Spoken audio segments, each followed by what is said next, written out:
All right, let's jump right into this explainer. Today, we're looking way past the chore charts and those complicated shared custody calendars.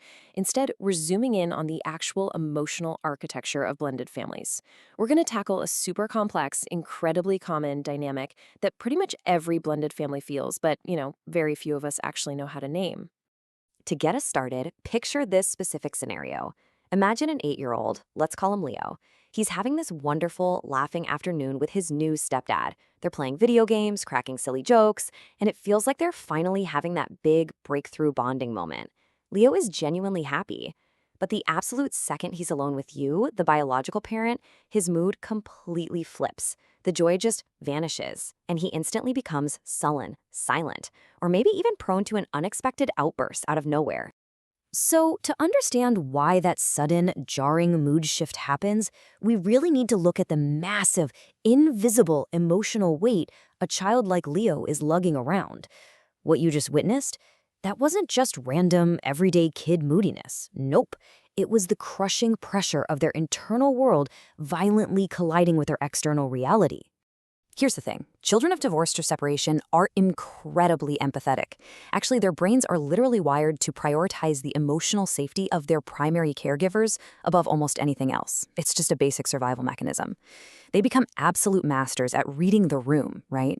And they often end up feeling totally responsible for their parents' feelings. So when they start forming a genuine bond with a step-parent, this terrifying mental gymnastics starts happening. They think, wait, if I love this new person, does that mean I'm replacing my dad? Am I picking sides? Will mom be crushed if she finds out I actually had fun today?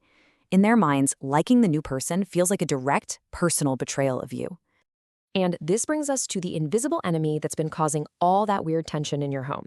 It finally has a name: the loyalty conflict. It's this quiet, unspoken, internal struggle that basically tears a child in two completely different directions.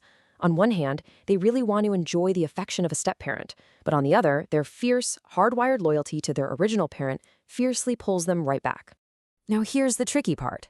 Kids rarely just walk up to you and announce, "Hey, I'm currently struggling with a deep loyalty conflict." They simply don't have the emotional vocabulary for that yet. Instead, they act it out. They show us through highly confusing and, let's be real, sometimes deeply frustrating behaviors. So knowing how to spot the symptoms is absolutely your first step to helping them. And these red flags can really vary. You might see emotional withdrawal, where they suddenly pull away during really positive new family milestones. Or you might see regression, like a toddler who'd suddenly develop sleep issues or intense separation anxiety again. Or in older kids, you might notice them becoming overly critical of the step-parent, and that is really just their twisted way of trying to balance out the affection they secretly feel.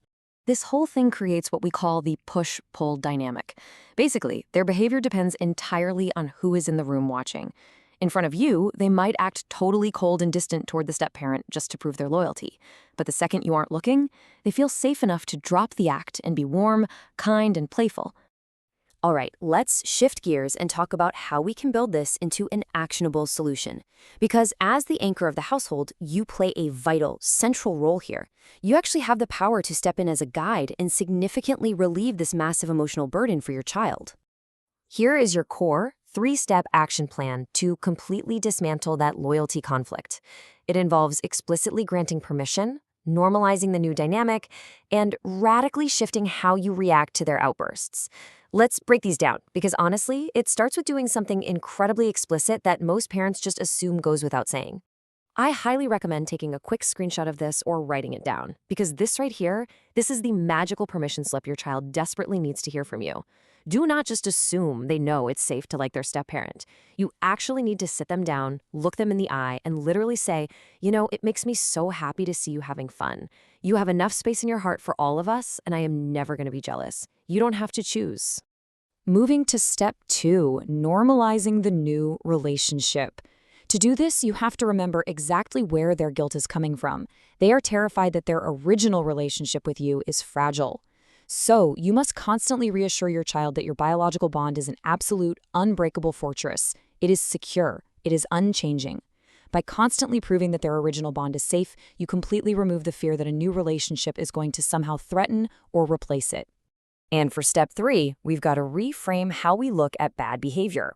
When your child lashes out or yells something awful, like, "You're not my real parent," try to remember the root cause. Those mean moments, they're just a defense mechanism. They are desperately trying to prove their loyalty to the other side. So take a breath, stay calm, absolutely set boundaries on kindness. But whatever you do, do not internalize the rejection. They are literally just trying to protect their own little heart. When you apply these 3 strategies, when you explicitly grant permission, when you secure the fortress, and when you look right past those spiky defense mechanisms, you create a profound, game-changing shift in perspective for your child.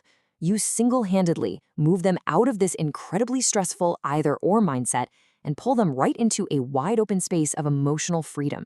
Because, you see, the real magic of a blended family doesn't come from everyone just pretending to be a perfect, seamless unit overnight. That's not real. The true magic happens the exact moment your child realizes they can love you, they can love their other biological parent, and they can love the new people in their life entirely without guilt. That is the exact moment your house stops feeling like a tense battlefield and finally starts feeling like a real home. As we wrap up this explainer, I want to leave you with a thought to really chew on. If children carry this immense, invisible weight just to protect the people they love, how might unaddressed loyalty conflicts from our own childhoods be secretly shaping the boundaries we set in our adult relationships today? Think about it.